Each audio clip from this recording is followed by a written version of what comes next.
बारामती पोटनिवडणुकीवरून मवियामध्ये पुन्हा काँग्रेस विरुद्ध पवार ठाकरे संघर्ष. ठाकरेंचा सुनेत्रांना पाठिंबा देण्याचा निर्णय, तर काँग्रेस उद्या उमेदवाराची घोषणा करणार.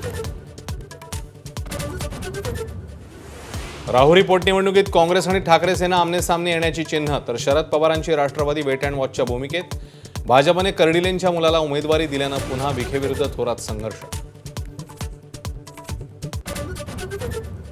16व्या दिवशी भोंदू खरातची एसआयटीकडनं 9 तास चौकशी. संपर्कातल्या डॉक्टरांसमोर बसून खरातची चौकशी झाल्याची माहिती.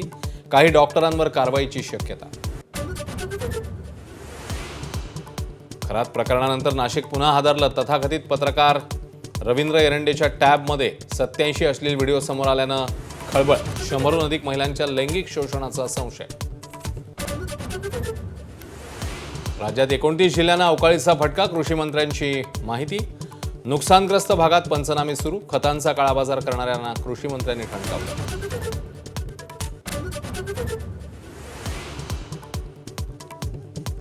युद्धाच्या 36व्या दिवशी इराण अमेरिका वाढता संघर्ष. इराणने F-15 पाठोपाठ अमेरिकेचं आणखी एक लढाऊ विमान पाडलं, तर विमानं पाडल्याचा बदला घेऊ ट्रम्प यांची धमकी. मराठी न बोलता येणाऱ्या रिक्षा चालकांचा परवाना रद्द होण्याची शक्यता. बोगस कागदपत्रांबाबतही कडक पावलं उचलणार. मंत्री प्रताप सरनाईकांचे 1 मे पर्यंत अहवालाचे आदेश.